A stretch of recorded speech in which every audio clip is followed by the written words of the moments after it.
질의해 주시기 바랍니다. 네, 경기 화성정 전용기입니다.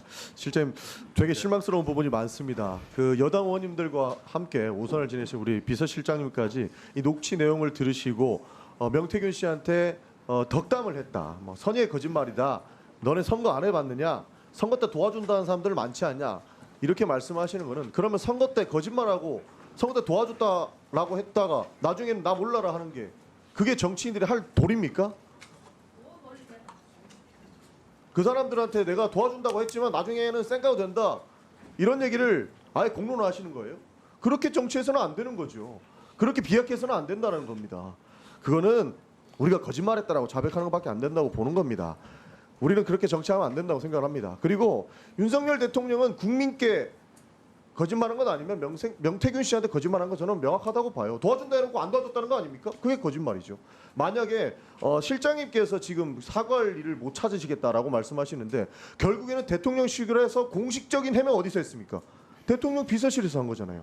대통령 비서실에서 대통령 기억이 왜곡될 수 있다라는 여지 하나도 줬습니까? 딱 잘라가지고 명태균 씨와는 경선이 연락한 적 없다라고 했는데 녹취 나오니까 아 그거는 기억 잘못해서 그런 겁니다 라고 이야기를 했어요. 여러 가지 공식 브리핑 내용들이 다 그런 겁니다. 예를 들어서 김건희 친오빠 논란. 친오빠 확인 제대로 했습니까? 누가 확인했는지 다 밝힐 수 있으세요? 국민들께서는 그 내용들을 바라보고 처음에 나왔던 대통령실이 잘못됐구나 하면은 그건 거짓말로밖에 못 보는 겁니다. 실제로 그렇지 않습니까? 그러지 않게끔 모든 논란의 팩트 체크를 하고 난 이후에 문제가 안 된다라고 하는 것이 대통령실이 할 일이지. 대통령실이 해명했다가 뒤집히면은 아 미안합니다. 이거 그때는 뭐 잘못한 건 아니고 거짓말 아니고 그거는 뭐 오해가 있었습니다. 이런 식으로 해명하는 거는 대통령실의 수장이신 대통령 비서실장께서 책임지시고 사과하셔야 되는 부분입니다. 그 기자단의 공지도 확실치가 않아서 기억합니다라는 서술 문자를 썼습니다. 실장님, 예? 확실치 않은데 아니, 대통령실 그러니까 최고 권력기관에서 확실치 않은 내용을 왜 브리핑합니까? 아니 브리핑을 해야죠. 국민적인 의혹을 자꾸 제기하시니까. 잘 몰라도 브리핑한다. 아닙니다. 대통령실도 성의껏 대응을 하는 것이 옳습니다. 대통령실은 최고 권력기관으로서 똑바로 확인하고 똑바로 국민들께 브리핑해야죠. 대통령실 대변인의 입에서 나오는 것은 5천만 국민이 지켜보고 있는 겁니다. 취임식 그게 전날 팩트가 틀렸을 때는 거짓말이다라고 비판하는 거고요. 한동안 연락이 없었던 명태균 씨와 취임식 전날 간략한 통화를 했다는 사실만으로 이게 거짓말이라고 자꾸 이걸 등식화시키고 규정짓고하는 것은 좀 과도하다고 생각합니다. 실장님께서의 정치 관록을 저는 굉장히 존중합니다. 그러나 잘못된 것은 잘못됐다고 말씀해 주셔야 되는 것이고 팩트 체크 잘 안 된 부분이 있다면은 네, 지적을 좋습니다. 하시고 사과를 해주셔야 된다. 의원님 저는 말씀드리겠습니다. 본질적인 문제는 이거 아닙니까? 네. 이 대통령이 불법적으로 공천에 개입했다는 거 아닙니까? 아니라고 확신하시는 거죠? 확신이 아니라 이건 아닌 것이 네. 확실한 거죠. 다른 그러니까 나오면 어떻게 이거를 겁니까? 아니 증거를 제출해 주십시오. 그러니까 이걸 다른 내용들이 입증할 나오면 다 책임이 책임지실 수 있다라는 얘기죠. 아니 그렇죠. 알겠습니다. 저 질문이 그러니까 불법 짧아서 끝나고 드리겠습니다. 실장님, 대통령이 공천관리위원장과 끝나고 최고의 의결에 영향을 끼쳐서 공천 개입한 사실이 없다라고 그러니까 그 논리를 분명히 어차피 방어하시겠죠. 확인해 드리겠습니다. 제 질문 하나 드리겠습니다. 저는 오선 김영선 의원은 그렇다고 치고 윤석열 대통령은 명태균 씨한테 왜 쩔쩔매느냐. 사실 일련의 사건들을 조합해보면 답이 나온다고 생각합니다. 제2부속실 없죠. 두 분이 말씀 나누세요. 누가 김건희 여사한테 보고하고 김건희 여사의 지시를 이행합니까? 누구라고 말씀해 주실 수 있겠어요? 직원 얘기하시는 예. 겁니까? 뭐 대통령 지금 부속실에서 예. 여사님 관련해서 어떤 조력을 하는 요원들이 있죠. 배치되어 있는 예. 걸로 알고 있습니다. 대통령 부속실에서 내려오면 이거는 김건희 여사의 지시다, 대통령의 지시다 이렇게 내려옵니까? 안 내려오죠. 제2부속실에 없는 문제는 뭐냐면 이게 대통령의 지시인지 김건희 여사의 지시인지 아무도 모른다는 겁니다. 여기 계신 모든 분들이 이게 대통령의 지시일까 김건희 여사의 지시일까 아무것도 모르고 당연히 대통령의 지시겠지 하고 이행하다 보면 사고가 터진다는 겁니다. 저는 친오빠 논란도 바로 보고된 거냐 확인된 거냐 확인하는 이유가 어떻게 어떤 방식으로 팩트 체크가 됐는지를 물어보는 겁니다. 대통령 부속실의 지침과 지시사항은 그건 대통령에 국한되는 그런 그렇죠. 그 기구고 그러니까 이 공간입니다. 부속실에 있었으면 김건희 여사는 민간인이라고 주장하시잖아요. 민간인의 지시는 받으시면 안 되는 거죠. 저 녹취 하나만 들어보겠습니다. 전 제일 황당한 게 이거였어요. PPT 띄워주세요.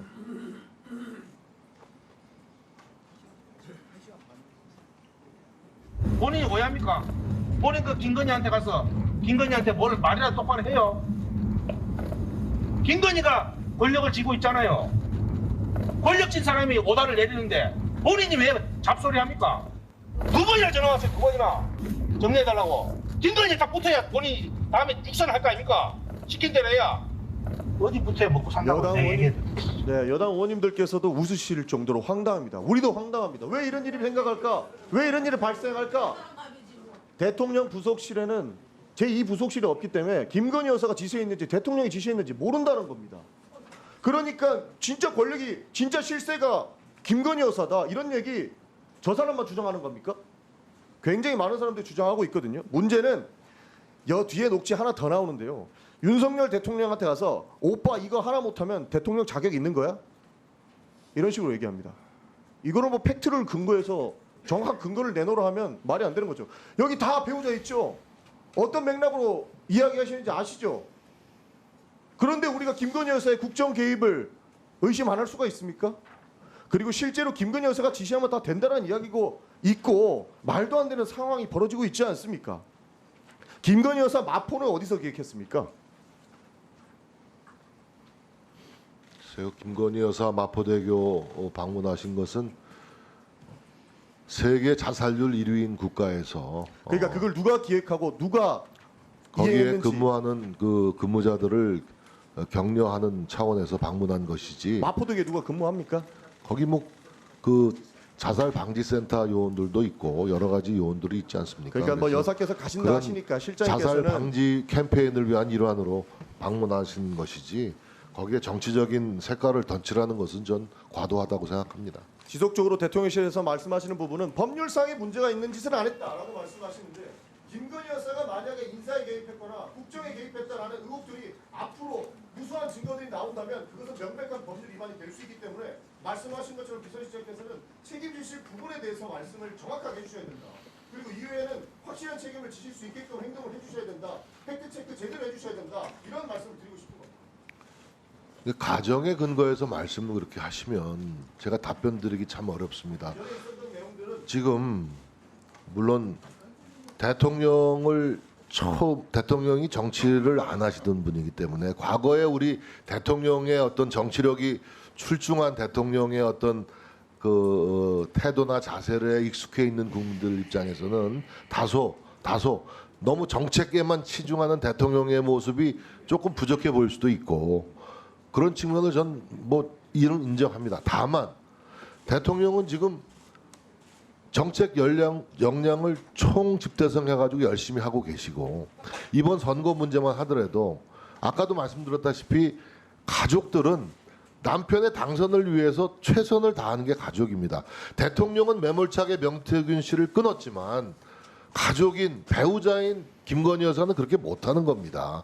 어떻게든지 남편 몰래 명태균 씨를 달래고 좋게 얘기해서 선거를 끝까지 끌고 가고 싶은 게 가족의 심리 상태 아닙니까? 근데 그런 네, 실장님 관점에서 정리해 주십시오. 좀 이해를 네. 주시기 바라고 이것을 너무 과도하게 저는 지금 말씀하신 대로 실장님 우리 정리해 주세요. 네, 김건희 또 답변 기회가 많이 여사가 있습니다. 어떤 실정법을 위반했거나 어떤 권력형 비리를 저질렀거나 하면 당연히 이것은 사법 처리의 대상이 돼야 되지만 지금 정치권이나 이런 야권에서 제기하는 문제 제기들은 다 의도적인 문제 제기에 불과하다라는 점도 저희들 실장님 입장에서는 말씀드리지 않을 정리해 수가 주십시오. 없습니다. 실장님, 예, 정리해 주시고요. 여기서부터 잠깐 주목해 주시기 바랍니다. 제가 구독자분들을 위해서 깜짝 선물을 하나 준비했는데요. 제가 항상 여러분들께 뭐라고 말씀드렸나요? 뉴스만 평소에 잘 챙겨보셔도 돈이 된다. 돈을 벌 수 있다라고 말씀드렸는데요. 자, 여러분들 여기 보이는 각종 뉴스, 코로나 유행 사건, 러시아 우크라이나의 전쟁, 엔비디아의 실적, 트럼프와 김정은의 관계 등등과 같은 뉴스를 보게 되면 여러분들은 어떤 생각이 드세요? 그냥 뉴스만 보고 끝내는지 아니면 이 뉴스를 어떻게 이용할 수 있는지 이 부분을 고민하고 계시는지를 되물어보고 싶습니다. 자, 그 이유가 뭐냐 하면 제가 지난 1월 여러분들께 뭐라고 말씀드렸나요? 지금은 반도체 산업에 관심을 가져야 한다. 뉴스만 보고 그냥 넘기지 마시고 한번 투자적으로 고민해 보셔야 한다라고 말씀을 드렸습니다. 그리고 나서 이런 썸네일을 유튜브나 뉴스를 통해서 많이 보셨을 텐데요. 이런 반도체 산업이 이슈가 되었을 때 부자들은 어떻게 생각한다고 했나요? 반도체와 관련된 투자 수단은 뭐가 있는지, 어떤 주식이 가장 좋은지, 어디에 투자해야 돈이 몰리는지 자연스럽게 생각한다고 제가 말씀을 드렸죠. 그 이유가 부자들이 봤을 땐 이슈가 돈으로 이어지고 그 이슈가 나에게 돈을 벌어준다는 경험적 확신이 있기 때문에 부자들은 항상 이런 사회적 이슈와 돈의 흐름을 관심 있게 쳐다본다고 제가 말씀드렸는데요. 이번에도 마찬가지입니다. 제가 지난번에 시청자분들과 함께하는 주식으로 수익 내기 이벤트를 진행했었는데요.